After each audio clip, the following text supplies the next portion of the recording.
I used to be a science teacher in the public schools in Australia, and one of the first science lessons I taught, one of the students said, "Sir, you're a Christian." "That's right." "Well, you believe the Bible, but that can't be true. We know the Bible's not true." "Why is that?" "Because of what our textbooks teach us about ape men and about evolution." What I found was, when I was a teacher, that there were students in my classes in the public school who thought that they couldn't believe the Bible and they weren't prepared to listen to the message about Jesus Christ because their textbooks told them that they evolved and therefore, in their mind, the Bible wasn't true.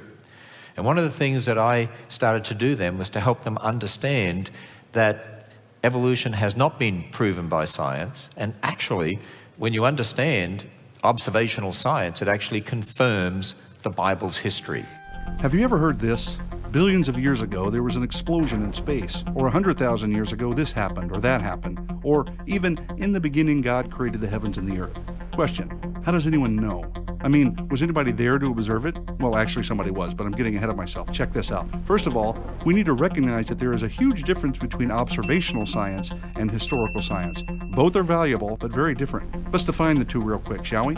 Observational science is simply when we observe something and experiment to draw conclusions. It involves repeatable experimentation and observations in the present. It's through observational science that we find cures for diseases and build space shuttles, stuff like that. Now, through historical science, we consider things that happened in the past, but they cannot be checked in the same way. I mean, we don't have access to the past like we do the present because, well, it's gone, right? All we really have is speculation, or at best, circumstantial evidences of past events based on what we see in the present. That's not to say that we can't make intelligent guesses about the past, or form reasonable inferences from rocks or fossils in the present, but we certainly cannot directly test our conclusions because we cannot repeat the past. Got it? So, does that mean historical science is unimportant? Not at all. Let's drop an example down here for a minute and take a look at the Eiffel Tower. You know, that 19th century Parisian monument designed by Gustave Eiffel that stands 1,063 feet tall, which was built as the entrance for the 1889 World's Fair and is still the tallest building in Paris today, visited by millions of people each year? Yeah, that one. Well, guess what? Everything I just told you is true, but how do we test it? Well, applying observational science, we can, of course, observe the Eiffel Tower anytime we're in Paris. It's here in the present. Then, we can continue by testing the height and comparing it to all the other structures in Paris and confirm the claim that it is indeed the tallest building in Paris. But that's the extent of the kind of facts that can be proved by observational science in reference to this claim. How do we really know that Gustave designed it? How do we really know it was built in the 19th century as an entrance to the 1889 World's Fair? How do we really know how many people visited? That's all in the past. It can't be repeated. For that kind of information, we need to go outside the limits of observational science and discover what has been communicated to us through historical documents and eyewitness accounts. And furthermore, we have to believe those eyewitnesses and documents are trustworthy. The same is true when we talk about the origin of the Earth. The Earth is here. We all agree with that. So, does observational science confirm that the world was created by God? And are there trustworthy documents and eyewitness accounts that confirm it? Well, let's take the last part first. In short, what we're really asking is my original question: was anybody there to observe it? The answer is yes. God was there, and He told us how He created. He inspired people to write down His very words that became books that were compiled into a complete book called the Bible, which has been verified over and over again and has demonstrated itself to be totally trustworthy in all it claims and teaches. Even secular scholars will concede that the Bible accurately records historical events. Anyway, we have the most trustworthy revelation from the most trustworthy eyewitness. Now, what about observational science? Does it confirm the Bible? Yes. And what's extremely important to realize is the observable fact that the universe is logical and orderly. That makes sense only if its creator is logical and has imposed order on his creation. It doesn't make sense at all if the universe is just an accident of a huge explosion. Also, our minds are able to comprehend many things about the universe, and that's only possible if the creator of the mind gave us the ability and desire to explore the universe. It doesn't make sense if our brains are byproducts of chance because we couldn't trust their conclusions to ever be accurate. And lastly, it only makes sense that we can observe and repeat an experiment if the universe consistently obeys the same laws from day to day, which only makes sense if a lawgiver created it that way and upholds it. So to be bluntly honest, science itself, whether observational or historical, is only possible because God exists and the Bible is true. I could go on, but enough said. And one of the verses of Scripture that I've had at the forefront of my mind has been 1 Peter 3:15, where it says, always be prepared to give a defense or to give an answer. I've been asked many questions over the years, like where did Cain get his wife? What about the races of people? How to explain dinosaurs? What about carbon dating? What about the millions of years? What about the Big Bang? How to explain the so-called races of people? How do you know there's a God? Where did God come from? Who's heard those sorts of questions? Have you heard those sorts of questions? Oh, yeah. Now, I can't go through all of them, but I'm going to go through a number of them to show you, as a Christian, we need to be able to give answers and defend our faith, and we can. And it's exciting because God's word is true. So let's start off with the first question here. Is there any evidence for an infinite God? That's one of the questions I've been asked. How do you know there's a God? Where did God come from? And to answer this question, we're going to start by looking at that molecule of heredity that I'm sure we're all familiar with called DNA. You know, the helical structure of DNA was first discovered by two scientists called Crick and Watson back in 1953. Well, you know what, young people? We know today that scientists have studied a lot more about DNA, and we've found that DNA is not just chemistry. Let me explain that to you. Here is a rope that has beads on it, beads representing dots and dashes. By the way, those dots and dashes actually spell out a word. It's the word help. How do I know that? Well, you only know that if you know the Morse code. If you know the Morse code, if you know the language, then you know that those dots and dashes actually spell out a word. But those dots and dashes don't mean anything to you unless you have the language. DNA has these beads, molecules, lined up in a particular order to write all this information that builds a human, or builds a dog, or builds a cat, or builds an elephant, or whatever. For instance, you're made of trillions of cells, and in nearly every one of your cells, you have all the information that builds you. It's been estimated if you were to type out all the information from one set of your genes, from one of your cells, it would fill, they used to say 1,000 books, 500 pages each, close type written. Now they say it's much more than that. And here's the interesting thing. That information is not in the molecules. The molecules are arranged in a particular order to write the information. Just like when I open up my Bible and I can read it, but the information I'm reading is not in the molecules. The ink has been arranged into letters and into words and into sentences, and because I understand the language it's written in, that's where the information really is. But here's the interesting thing. You've got to have a language to read the information. And DNA itself has the information that makes the language to read the information, that makes the language to read the information, that makes the language to read the information. You get the idea? In other words, you've got to have the information, but you've got to have the language. If you don't have the language, then you can't read the information. It's all got to be there or it won't work. It's all got to be there at the same time. And you know one of the things that we found out? Languages only ever come from an intelligence, and information only ever comes from information. DNA cries out that there's an intelligence behind life. It couldn't have happened by chance random processes. Matter on its own could never produce DNA. But if life evolved, matter had to produce DNA. But that could never happen. I want you to watch one of these short videos we have from the Creation Museum that helps explain this a bit more.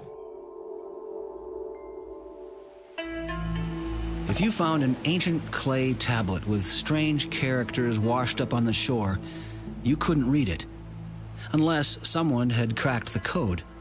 But you'd still know the letters represented a language, even if you didn't know anything else about the author or his civilization. Language is recognizable, even if you can't read it. Take Morse code. It has three basic parts: dots, dashes, and spaces. These three simple parts are combined to represent letters. There are 26 letters in the English language, which are combined to form over 400,000 words. Those words can, of course, be combined into an infinite number of sequences or sentences. There is evidence that DNA represents a language. 4 basic units, called nucleotides, combine into a code for 20 amino acids. From those few amino acids, the body forms more than 100,000 proteins.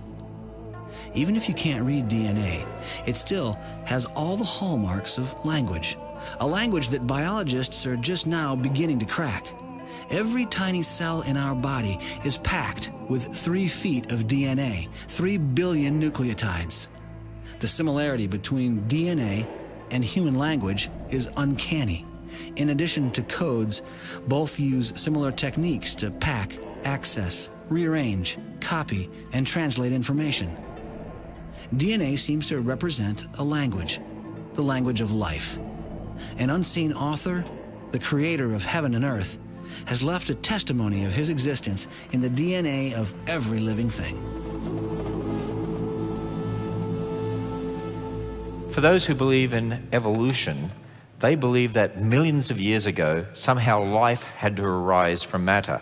As you think about that, it's not just a matter of saying life arose from matter. Life is built on DNA. You've got to have DNA to arise from matter. But not just DNA, you've got to have a language system. Matter produces a language system. Matter has to produce information. People who believe in evolution don't believe in God, and people say matter gave rise to life. You've got to understand, matter had to give rise to zillions and zillions and zillions and zillions of bits of information. And over millions of years, information keeps coming from matter, new information to form all the different kinds of animals and plants, zillions of bits of information. You know what's interesting? We've never seen matter produce one bit of brand new information that never previously existed, not even one bit. An information scientist, Dr. Werner Gitt, wrote a book called In the Beginning Was Information. He's from Germany. And he makes these statements in that book. There is no known natural law through which matter can give rise to information. And he says this, a code system, in other words, a language, is always the result of a mental process. It requires an intelligent origin or inventor. DNA is a language system and an information system. It could not have come about from matter on its own. It's absolutely impossible. Now you might say to me, well, wait a minute. Well, what do the atheists say about that? What about those people who are scientists who don't believe in God? Don't they have an answer? Oh, I'm glad you asked me that question. I want to show you a video clip of an interview with Dr. Richard Dawkins. Who's heard of Dr. Dawkins? Dr. Richard Dawkins. Oh yeah, I think many of us heard of him. He wrote the book, The God Delusion. He's an atheist. He spends most of his life fighting against someone he doesn't even believe exists. A number of years ago, we had someone who interviewed Dr. Dawkins to ask him this question. Dr. Dawkins, he's an atheist. Can you give an example, we only wanted one, where matter produces information and adds it into the genes? By the way, if evolution is true, it had to happen zillions of times. We just want one example, just one.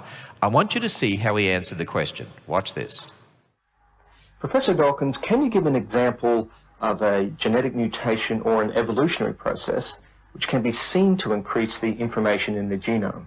There he is giving the right answer right now. Can you hear it?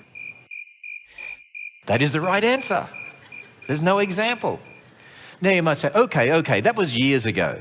What does Dr. Dawkins say now? Oh, I'm glad you asked me that question too. How many of you have seen the movie called Expelled? Oh yeah, a lot of us have seen Expelled. I want to show you a video clip from that because here's Dr. Dawkins, who many years after that video clip was asked the question, how did life arise on Earth? What do you think is the possibility that intelligent design might turn out to be the answer to some issues in genetics or in evolution? It could come about in the following way. It could be that at some earlier time, somewhere in the universe, a civilization evolved by probably some kind of Darwinian means to a very, very high level of technology and designed a form of life that they seeded onto perhaps this planet. Now, that is a possibility and an intriguing possibility. And I suppose it's possible that you might find evidence for that if you look at the details of biochemistry, molecular biology. You might find a signature of some sort of design. Do you know what he's talking about when he's talking about look at biochemistry and find a signature? He's talking about DNA. You know what he's really acknowledging? DNA cries out there's an intelligence behind the universe. He doesn't believe in God, so it had to be some intelligence from outer space that brought life to Earth. Let's go on. Biology, you might find a signature of some sort of designer. Wait a second. Richard Dawkins thought intelligent design might be a legitimate pursuit? And that designer could well be a higher intelligence from elsewhere in the universe. Well, but that higher intelligence would itself have had to have come about by some explicable or ultimately explicable process. It couldn't have just jumped into existence spontaneously. That's the point. So Professor Dawkins was not against intelligent design, just certain types of designers, such as God. Well, there you have it. There's one of the leading atheists in the world giving you the evidence to support his faith that life evolved. It came to Earth from outer space. And think about that for a moment, by the way. Dr. Dawkins, how did life on Earth get here? Well, maybe some civilization out there in outer space that it itself evolved had to bring life to Earth. So if you go back to that planet, wherever it is, and you said to him, well, how did life on this planet first come about? Well, I guess his answer would be, well, there was another planet out there somewhere where life evolved and they brought life to that planet, they brought it to this planet. Well, okay, let's go back to that planet now. Now, how did life come about on that planet? Well, there must have been another planet somewhere out there and life evolved. And he mocks at us for believing in an infinite creator God. Do you know what? It's the atheist that has a blind faith because the evidence does not confirm their faith. What we see in biochemistry confirms in the beginning God. Isn't it exciting being a Christian? It really is. Dr. Dawkins has a blind faith. As Christians, we don't have a blind faith. Students, don't get the idea that Christians have a blind faith. Ours is not a blind faith, because if the Bible really is a revelation from God, and he's given us the true history here and where things came from and what life is all about, it'll make sense of the world. And it does. And science, true observational science, will confirm the Bible's history. And it does, over and over again. But then how do we answer questions like this? I remember I was at one conference, a little boy, I think he was about 7 years old, who came up to me and he said, Mr. Ham, yes, well, who made God? Oh, don't you just love those questions? And from a little boy like that, so how am I going to answer that? So I looked at him and said, well, son, if somebody made God, that'd have to be a bigger God who made God. Would that be right? Well, yes, sir. Well, if you've got a bigger God who made God, then who made the bigger God? You have to have a bigger God who made the bigger God who made God, right? Oh, yes, sir. Well, who made the bigger God? You'd have to have a bigger God who made the bigger God who made the bigger God who made God, right? Oh, yes, sir. Do you know the only thing that makes sense, son? What's that, sir? You've got to have the biggest God of all, an infinite creator God. It's the only thing that makes logical sense. Young people, you learn at school about the laws of nature. Why are there laws that are the same today and tomorrow? If it's a random universe, it came about by random processes, why do we have the laws of nature? How can you trust them? Why do we have the laws of logic? If it's a random universe, why have the laws of logic? How do you know that your logic is the right logic, that it evolved the right way? How do you know that you're really understanding somebody else the way you need to? See, the only thing that makes logical sense is a biblical God. In fact, non-Christians and atheists like Richard Dawkins have to borrow from biblical principles to do their scientific research because he believes in the laws of nature. And he believes in the laws of logic, which only makes sense in the context of a biblical God. Isn't it exciting being a Christian? Think about it. The Bible is true. God's word is true. Well, another question I'm often asked, how could Noah fit all the species of animals on the ark? Actually, the Bible doesn't say Noah took all the species of animals on the ark. The Bible, first of all, tells us that Noah was to take the land-dwelling, air-breathing animals on the ark, not all the animals on earth, just the land animals. And secondly, it doesn't say species, doesn't use the word species. Can anyone tell me what word it uses? Kind. You see, in Genesis chapter 1, when God created the animals and plants, he says he created them after his kind, after their kind. The implication here is that each kind reproduces its own kind. In your biology classes, you study classification, phylum, class, order. What's the next one?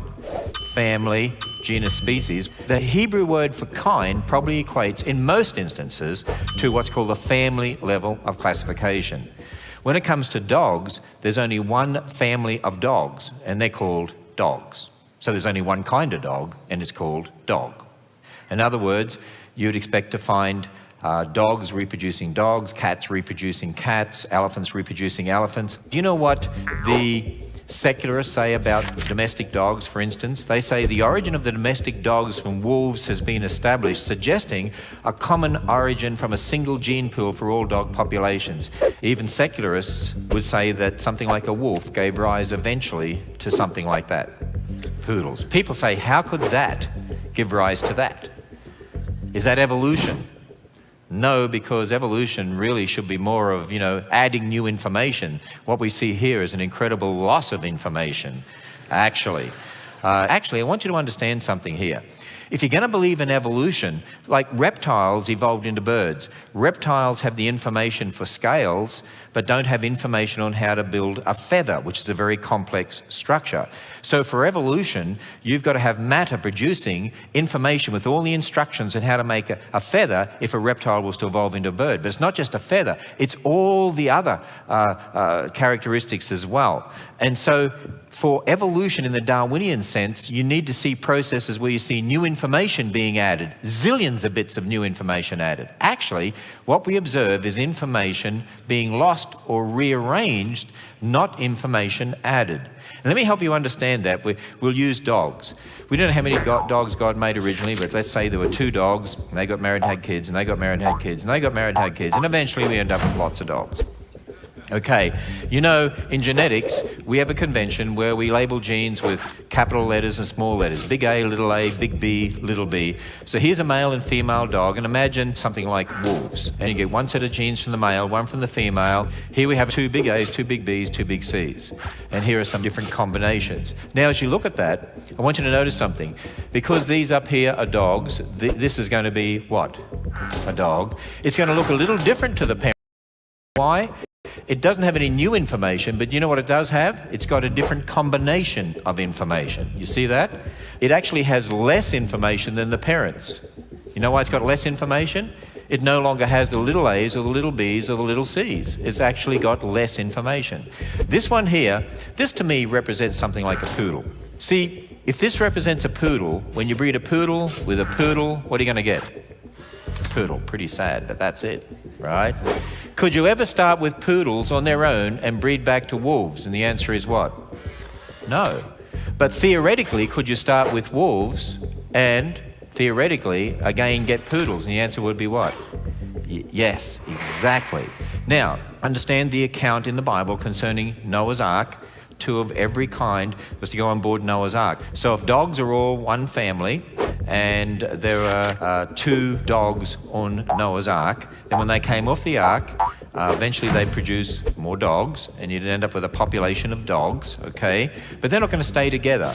What's going to happen is they're going to split up and move to different places on the earth. And as they do, because of the incredible amount of variability in the genes, eventually you'll end up with distinct groups, even forming different species. And now you're redistributing the information and you're losing information from certain groups. The opposite of evolution. Who's heard of the term natural selection? Yeah, well, natural selection, we observe natural selection. Darwin was right about natural selection. Who's heard of the term adaptation? Yes, well, adaptation is what's happening here, and speciation, forming different species. See, those terms are used in the secular textbooks to tell students evolution's true. Actually, when you understand natural selection, adaptation, speciation, it's the opposite of Darwinian evolution. It's evidence against evolution, the opposite of what's taught in most of the public school textbooks. Let me help you understand this further. Here are 2 dogs that have an S gene and an L gene. S for short hair, L for long hair. S and L together give a medium hair length dog, okay? So these were the 2 dogs, if you like, on Noah's Ark. So they fall in love and they have offspring. And they have one that inherits an S gene from each of the parents. That one has 2 S genes. It's going to look different to the parents. Does it have different information? Well, it's not new information. It's a new combination of information. But it's going to look a little different because it's got a different combination. And then you might get one that looks like the parents that inherits an S and an L gene. And then there's one other combination. What is that? L and L. Oh, it's got something new. Well, it's got a new combination of information, but the information was already there in the parents. It's just the new combination of information. Now, the dogs move towards a cold climate. Those that have short hair and medium hair get cold, and they die. And now you're only left with dogs that have L genes, who on their own will only ever produce dogs with what? L genes. They could never produce short hair or medium hair again. You form a different species of dog. That's a long-haired dog. You get the idea? If they move towards a hot climate, what's going to happen there? Well, those with long hair and medium hair overheat. They die. And now you're only left with dogs with S genes who on their own will only ever produce dogs with what? S genes. And so over time, through natural selection, adaptation, what happens is you can form all these distinct species of dogs, but they're still 100% dogs. and they came from the original gene pool. Think about this. From a perspective of Darwinian evolution, you supposedly start with matter, no information, and over time, matter has to give rise to zillions of bits of information for all the information to build all the different kinds. So we should see increasing information all the time to build all these different kinds of animals and plants. Actually, what we observe is a loss of information, redistribution of information. It fits exactly with what the Bible would tell us. Actually, when we form different species, they actually have less information overall than the original, which means it's the opposite of evolution. This is evidence against evolution, and yet it's taught as evidence for evolution. And then you start to realize Noah didn't need anywhere near the number of animals on the ark that people think he did. He didn't need all the species of dogs, only 2. He didn't need the African elephants and the Indian elephants and the stegomastodons and the mastodons and the mammoths. He only needed 2 of the elephant kind.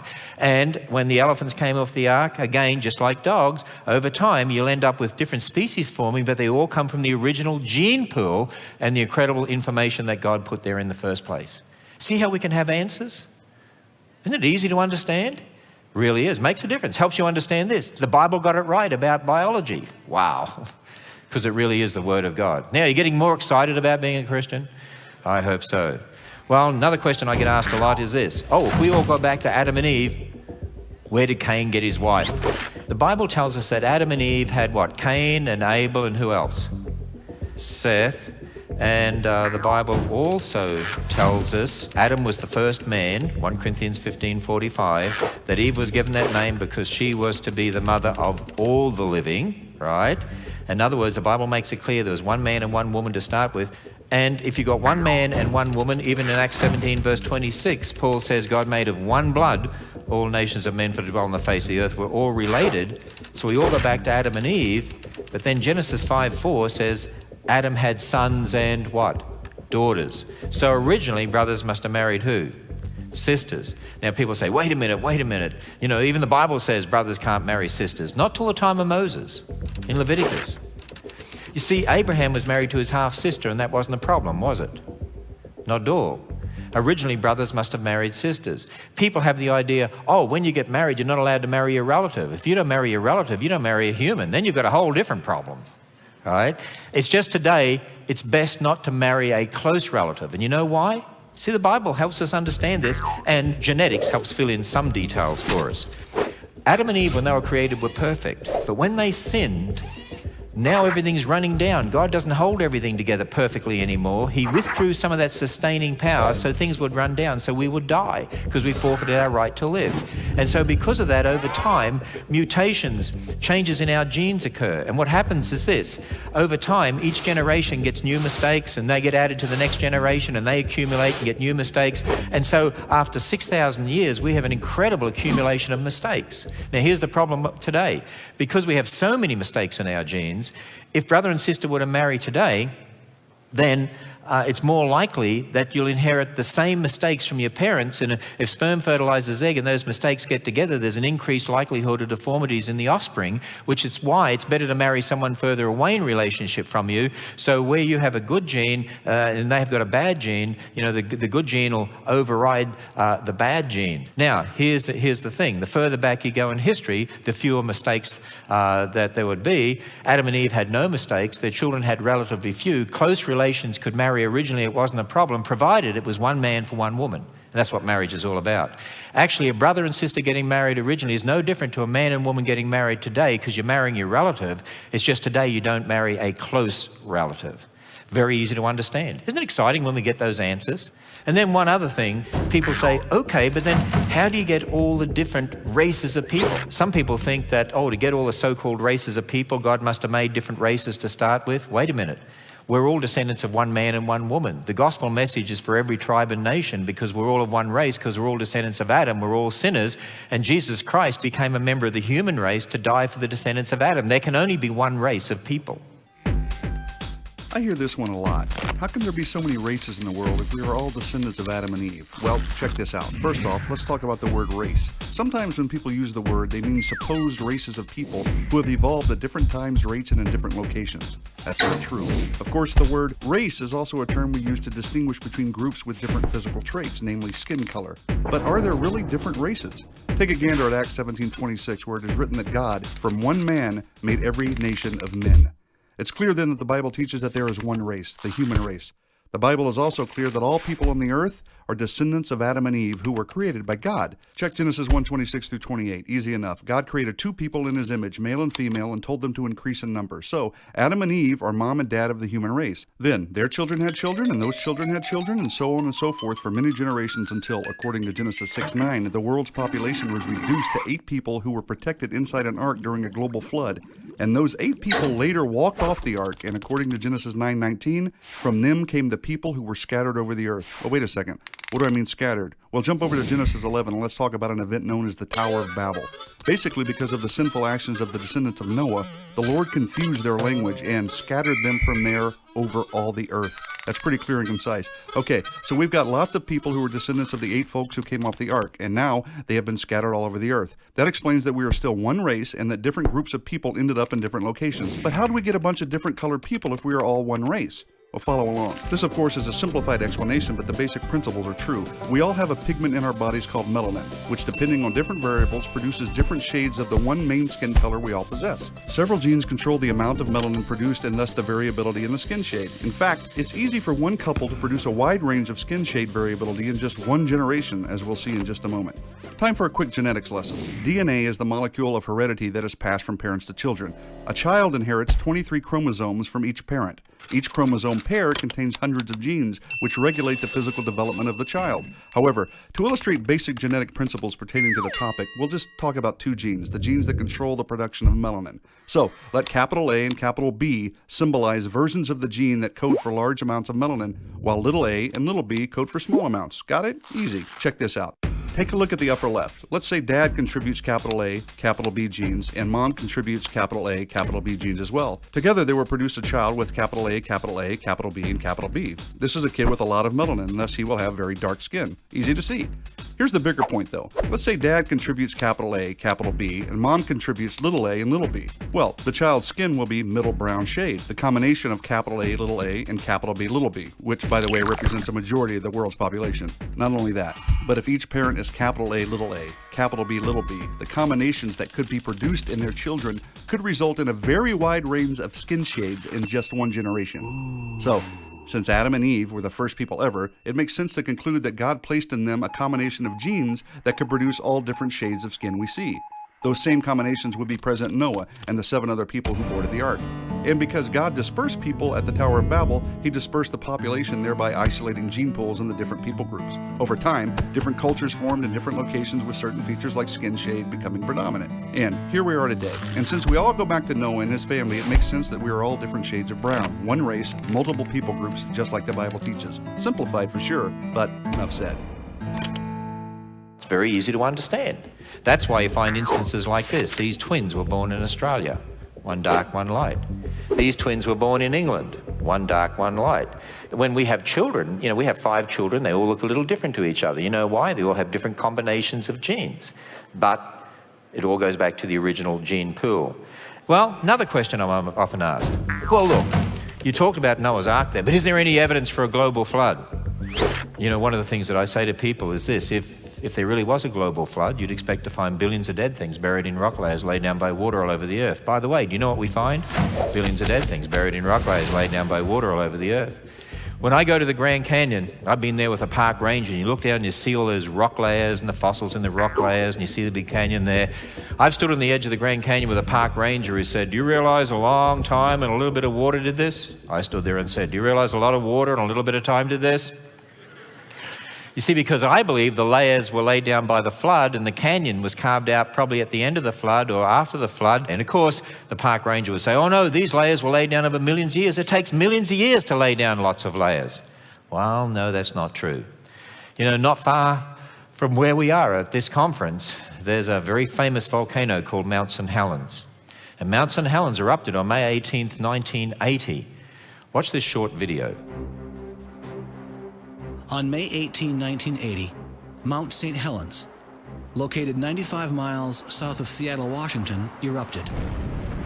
The eruption was triggered by an earthquake centered beneath the mountain that measured 5.1 on the Richter scale. The lateral blast swept out the north side of Mount St. Helens at 300 miles per hour. With temperatures as high as 660 degrees Fahrenheit and the power of 24 megatons of thermal energy, it snapped 100-year-old trees like toothpicks and stripped them of their bark. Before the famous eruption at Mount St. Helens, scientists were mostly familiar with slow-acting examples of geologic change. But at Mount St. Helens, geologists watched the Earth's surface change quite rapidly. Icebergs were buried in hot avalanche material. They melted and formed badlands in days. Eruptions on May 18 and June 10 produced fine layers in hours. On June 10, mud flows cut zigzag canyons 100 feet deep in soft sand and mud, complete with perpendicular side canyons. Canyons that are reminiscent of the geography of Grand Canyon, only 40 times smaller and clearly produced within hours. Mud flows over the following decade cut hundreds of feet into solid rock in just days of cutting time. Fallen trees formed a log mat on the surface of Spirit Lake and dropped bark to the bottom of the lake, accumulating up to 3 feet of bark peat in just a couple years. And vertically floating logs sinking to the bottom of the lake resulted in buried trees in only a decade, similar to the trees of Yellowstone's fossil forest, which are also buried in volcanic layers. Even though Mount St. Helens is a very small catastrophe compared to the flood or the major catastrophes immediately following the flood, it provides a better clue to what happened in those times than the slow geologic processes which are most commonly seen in the present. It doesn't take millions of years to form canyons, to form layers. And as well as that, I want you to watch this short video here that helps us understand more about the canyon aspect. The Earth's surface is scarred by deep canyons, cut into solid rock. But how did they form? A little bit of water over a long time, or a little bit of time with a lot of water? Modern rivers don't generally cut downward into solid rock, so today's river erosion seems incapable of explaining rock canyons. The Great Flood of the Bible, however, provides a possible explanation for such canyons. In soft mud or sand in your own backyard, you can see the power of heavy rains on a small scale. A rainstorm can create miniature canyons in only minutes. Though these canyons are very small, cut into mud, they share many of the same characteristics as the world's Great Canyons. On a larger scale, mud flows have also been observed to form these features quickly. At Mount St. Helens, a single mud flow off the mountain carved Engineers Canyon out of soft sediment in a single day, 100 feet deep. And the same thing even happened in solid rock. A series of mud flows created Lewitt and Step canyons on the front face of Mount St. Helens, cutting hundreds of feet into solid rock over just a few years. We observe canyons being cut into rock today, but only by catastrophic processes. Just imagine how easy it would be to cut massive canyons during and after Noah's flood. Torrential water and mud flows, followed by uplift and heavy rains, created the right conditions to produce the world's canyons. Furthermore, it may have been easier when flood sediments had not fully hardened. Grand Canyon is a good example where we find evidence of catastrophic forces at work. Upstream is evidence of huge lakes. These lakes would never have formed if the canyon were already open below them. However, if these lakes had formed from rains after Noah's flood, and if the pressure of these waters broke through and carved through the recently deposited sediments, then we would expect to find surge deposits downstream. Below Grand Canyon, this is precisely what we find: evidence of a lot of water cutting over a little bit of time. See, it doesn't take millions of years to form canyons, and it doesn't take millions of years to form fossils. At the Creation Museum, for instance, we have a fossil of a fish that was fossilized while it was eating another fish. That didn't happen over millions of years, did it? It obviously was covered very, very quickly, and there's lots of examples of that sort of thing. Also, it doesn't take millions of years to petrify wood. Here's an interesting quote from a secular source. A few years ago, researchers at a national science laboratory in south central Washington found a way to achieve in days what takes Mother Nature millions of years, converting wood to mineral, in other words, to petrify wood. And we read a statement like that, but I think many people don't think it through. You know, here they are saying, well, we found a way to do in days what takes Mother Nature millions of years. Here's another way of reading it. We found a way to do in days what shows you it doesn't take millions of years. That's the whole point. It doesn't take millions of years. A number of years ago, we had someone send to us actually a spark plug that was embedded in a rock. Was that used by an ape man in his chariot 2 million years ago or something like that? And the answer is, of course not. It doesn't take millions of years to make rock. It doesn't take millions of years to make fossils. You know, people often ask me about the Ice Age. Do you believe in an Ice Age? Actually, we believe in one Ice Age, but generated by the flood. The flood is the key to understanding the Ice Age. You can't just have an Earth getting colder and colder. Everything would freeze over. Actually, you need something to produce warm water and evaporation, and then to enable precipitation to build up the ice for an Ice Age. It's the flood that explains it. Watch this short video and you'll understand what happened.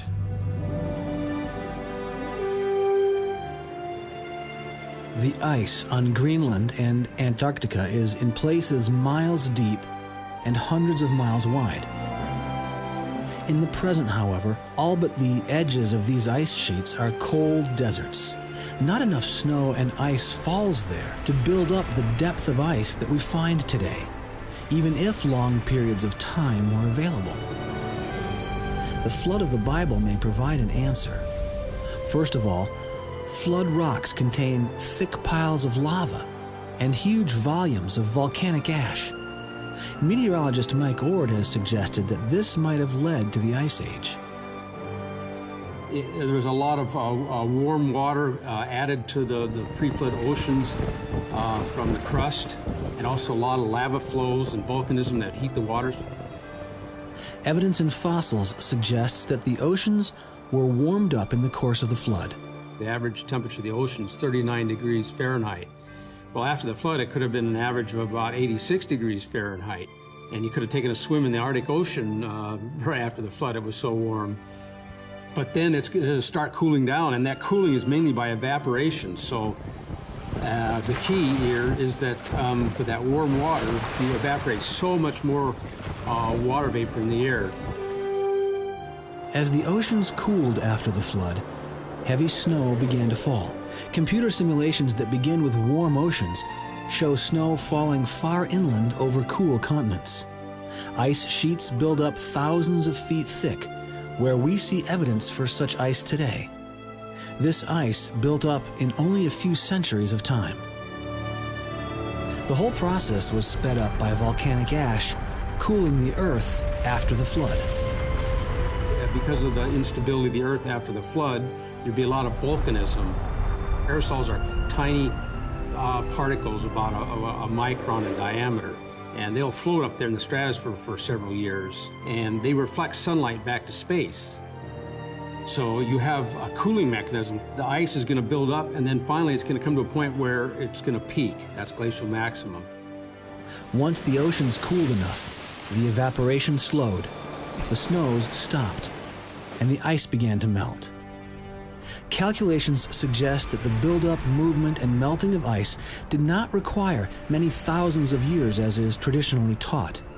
From a warm world at the end of the flood to the melting of the ice took only centuries of time.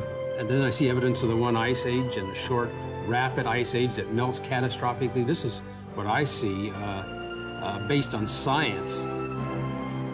Present climate is not the key to understanding what produced thick piles of ice in Greenland and Antarctica. It looks like the Bible had the key all along, the great flood in the days of Noah. See, if you don't believe in the flood, you don't understand the flood, you won't understand the Ice Age. And there's another aspect to that as well. The Bible says there's never going to be another global flood, which means we'll never have an Ice Age as we've had in the past. You know, isn't it incredible? The more that you study this and you start to realize, wow, the Bible's history about creation, about the flood, and so this explains the world. It does. It does. And science confirms it over and over again. Isn't it exciting? Well, another question I'm asked. Do you really believe that God created in 6 literal days? Even many Christians say, couldn't those days be millions of years? And my answer is no, those days of creation could not be millions of years. And I'll tell you why. The reason is because, you know, any word has 2 or more meanings dependent upon context, right? It's context that determines meaning. For instance, the word day in English, if I said to you back in my father's day, that would mean back in my father's time. If I said you worked during the day, you would understand that as a daylight portion of a day. If I said to you, we're here for 3 days, you would understand that as 3 24-hour days. You know, the Hebrew word for day has similar meanings. The Hebrew word for day can mean an ordinary day, the daylight portion of a day. It can mean time. For instance, in the Bible, when we read in the day of the Lord, in the time of the judges, that's the Hebrew word for day. There it means time. But you know, there are rules of Hebrew that tell us when the Hebrew word, the word yom, means an ordinary day. For instance, if we look outside of Genesis chapter 1, if we don't use Genesis chapter 1, whenever the word day is used with a number 410 times, actually, it always means an ordinary day. Whenever we have the phrase evening and morning in the same passage, 38 times outside of Genesis 1, it always means an ordinary day. And whenever we have the words evening or morning individually with the word day, 23 times each outside of Genesis 1, then they always mean an ordinary day. And whenever the word night is used with the word day, outside of Genesis 1, 52 times, it always means an ordinary day. Now, let's look at the first day of creation. You've got night, evening, morning, number, and day. Boy, that gives me a strong hint, doesn't it? Let's look at the next one. Evening, morning, number, day. Evening, morning, number, day. Evening, morning, number, day. Evening, morning, number, day. Evening, morning, number, day. People, it's so obvious from the Bible that the word day in Genesis 1 means an ordinary day. In fact, think about this for a moment. Where do we get the idea of our week from? We know where the day comes from, the rotation of the earth, the measurement of the day, the month, the earth and the moon, the year, the earth and the sun. Where does the 7-day week come from? It comes from the Bible. That's where it comes from. It comes from the Bible. Now, some people say to me, yeah, but I read in the Bible that a day is like 1,000 years. Who's heard someone say that to you? A day is like 1,000 years. I tell people, oh, you mean that passage in 2 Peter chapter 3? Yeah, read the rest of the verse and it says 1,000 years are like a day. That just cancels that one right out, doesn't it? And not only that, the Bible doesn't say a day is like 1,000 years. I want you to notice something. It says one day is, what's the next 3 words? With the Lord 1,000 years, or 1,000 years as one day. You know what it's telling us? God is outside of time. To God, a day is like 1,000 years, or 1,000 years like a day, because God is not limited by natural processes and time as we are. In fact, in the very first verse of the Bible, it says, in the beginning, that's time. God created the heavens, space, and the earth, matter. God created time for this creation to exist. He's outside of time. To him, a day is like 1,000 years. That's not defining a Hebrew word. You can't use a phrase in the New Testament anyway to define the meaning of a Hebrew word. A Hebrew word depends upon the Hebrew language. No, it's very obvious from Scripture that the days of creation are ordinary days. I know there are many Christians that say that they could be millions of years or whatever, but the reason they say that ultimately is because they're taking what the secular scientists say about millions of years and trying to fit it into the Bible. And so, because of that, I'm often asked another question. Well, can Christians believe in millions of years? Now, if you believe in millions of years and you're a Christian, you know, I'm not saying that therefore you can't be a Christian, but I'm going to say you're inconsistent. And let me show you why. We read in Genesis chapter 1 that originally God told Adam and Eve to eat fruit. The animals were to eat plants. We weren't told that we could eat meat until after the flood. You see, originally, we're all created to be vegetarian. Remember what happened in Genesis. Adam, if you eat of this one tree as a test of obedience, you will surely what? die. It was Adam's sin that brought death. The Bible makes it very clear that death came into the world because of sin. Now, if you believe in millions of years, and you believe the layers of fossils were laid down over millions of years, and you've got all these layers of fossils with all these dead things in them, then that doesn't fit with what the Bible says, that originally all the animals were vegetarian. In the fossil record, you find evidence of diseases in the bones of creatures like dinosaurs, but when God made everything, he said it was very good. In the fossil record, you find fossils of thorns that secular scientists say are hundreds of millions of years before man, but the Bible says thorns only came into the world after man sinned. Paul tells us in Romans 8 that the whole of creation groans because of sin. You see, the Bible makes it clear, death, disease, thorns, that all had to happen after sin. But if you believe in millions of years as a Christian, you've got a problem because you've got all that before man. Millions of years before man. It doesn't fit. So you can't be consistent as a Christian and believe in millions of years and what the Bible tells us. So then, the next question that people ask is, okay, well then, what about the age of the earth? Isn't there evidence for millions of years? And how do we understand all that? Well, first of all, let's look at what the Bible says. If you take the days of creation as ordinary days, and you take all those genealogies in Scripture, if you add it all up, 5 days before Adam, from Adam to Abraham, and then you add up from Abraham until today, you get about 6,000 years. Now, if the Bible said the earth is 6,000 years old, there'd be a problem because it was completed 2,000 years ago. So you see, the Bible doesn't say, here's how old the earth is. You know what the Bible gives us? A history, and it tells us about the days of creation and when people lived and died and so on, and gives us that history so we can add up the dates, and that's how we get a few thousand years. I believe that Jesus made it very clear the earth can't be billions of years old. For instance, in Mark chapter 10 and verse 6, Jesus said, but from the beginning of creation, God made them male and female. Now, if the beginning was billions of years before he made male and female, that doesn't make any sense. But if the beginning was just a few days before he made male and female, that makes a lot of sense. Then people say, well, what about all the dating methods that seem to indicate billions of years? Actually, there are hundreds and hundreds of dating methods that you can use to age date things on the earth. See, one creation scientist I know makes this statement. He says 90% of the methods you can use to age date things on the earth contradict the billions of years. Only 10% even seem to give the billions of years. But all dating methods have fallible assumptions. Who's heard carbon dating used to supposedly prove millions of years? Put your hand up. You know, there's a misconception out there in the culture. Do you realize that carbon dating has nothing to do with millions of years? It can't do. Any secular scientist who understands carbon dating will tell you the same. That's got nothing to do with being a creationist or an evolutionist. Carbon dating has nothing to do with millions of years. Nothing. In fact, carbon-14, after about 100,000 years, when you understand radioactive decay, the half-life of carbon-14 is only a few thousand years. So after about 100,000 years, carbon-14, it would be not detectable. Here's how carbon-14 can be used. If something is millions of years old, it shouldn't have radioactive carbon in it. It should have all gone. Let me just do another example here of radioactive decay for you. This is just basic principles. It's so much more complicated than this. Nearly every textbook in Science magazine teaches that the Earth is billions of years old, and the primary dating method used for determining this is what is called radioisotope dating, or radiometric dating. Now, this is a reliable method for measuring absolute ages of rocks and the age of the Earth, right?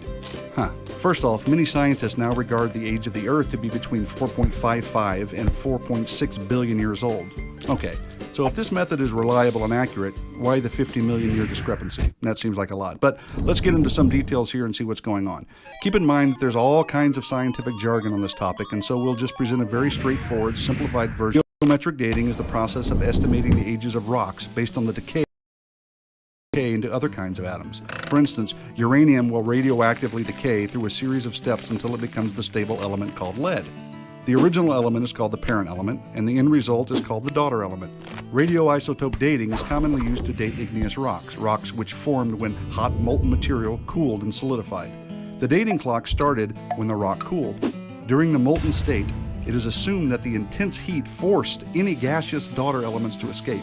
It is assumed that once the rock cooled, no more atoms escaped, and any daughter element now found in the rock is a result of radioactive decay since that rock formed. The decay rate is measured in terms of half-life. That is the length of time it takes half of the remaining atoms of a radioactive parent element to decay. Now, of course, that can be measured in a laboratory, and it is assumed that since we know the decay rate, we can calculate backwards and come up with the age of the rock. But is that all there is to it? Here's where it gets tricky. It's true we can measure a decay rate using observational science, but there's another kind of science that is required to accurately calculate dates for rocks, and that is what we call historical science. Historical science deals with the things in the past, and therefore it cannot be repeated and tested. Dating methods require both types of science, because in order to get accurate rock dates, one would have to accurately know both the decay rate and the initial conditions of the rock sample, right? Since radioisotope dating uses both types of science, we can't directly measure the ages of rocks. There are assumptions involved. For instance, how do we know what the initial conditions were in the rock sample? How do we know the amounts of parent or daughter elements now in that sample haven't been altered by other processes in the past? How does someone know the decay rate has remained constant since the rock formed? The answer is they don't. Let's simplify here and talk about a typical hourglass. Let's say you walk into a room and you see an hourglass with sand at the top and sand at the bottom, and some sand sprinkling from the top chamber to the bottom. Well, observational science would allow us to see and measure the sand, and then calculate how long the hourglass has been running, right? We could make our sand measurements and then calculate when the hourglass was turned over, right? Well, those calculations could be wrong, because we may have failed to consider some major assumptions, like, was there any sand at the bottom when the hourglass was turned over? Has any sand been added or taken out of the hourglass? Has the sand always been falling at a constant rate? Since we did not observe the initial conditions when the hourglass started, and we haven't been watching the sand all the time since then, we must make assumptions. All three of those assumptions can affect our time calculations. Now, of course, there's more to understanding all of this, but enough said. You see, all those dating methods have problems. They're all fallible. There's only one infallible dating method, and it's the Bible. That's it. That's the only infallible dating method. And then one last thing is this. Why does it matter what Christians believe about Genesis? Well, here's the bottom line. If the Bible is true, and God's word is true, if that history is true, we have a basis for right and wrong. I mean, if there's no absolute authority, who determines right and wrong? Who determines what's good and what's bad? It's only if there's an absolute authority we know what's right and what's wrong. What's marriage? One man for one woman. Why? Because God made marriage. The first marriage, Adam and Eve, male and female.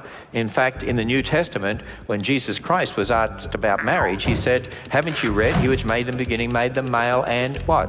Female. He quotes from Genesis, you become one flesh. He quotes from Genesis 1 and 2, talking about the fact that the doctrine of marriage is founded on Genesis. But if we believe, oh, no, the Bible's not true, we're just animals, we arose by chance, random processes, there's no God, who decides right and wrong? We do. What's marriage? Whatever you want to make it to be. What's abortion? Get rid of spare cats, get rid of spare kids. What's the difference? You know what we see happening in America today? We see the collapse of Christian morality. We see increasing moral relativism. You know why? Because increasingly there's generations who no longer believe that the Bible is true, its history is true, that God is the creator. They believe that man evolved by chance random processes, and so there's been a change in our worldview from a Christian worldview to a secular one. And young people, I just trust that each one of us here today has put their faith and trust in the Lord Jesus Christ. So many today, because of the teaching of evolution of millions of years, have been led to believe that the Bible is not true. And we need to go out there and tell them the Bible is true. The history is true. That's why the gospel, based in that history, is true.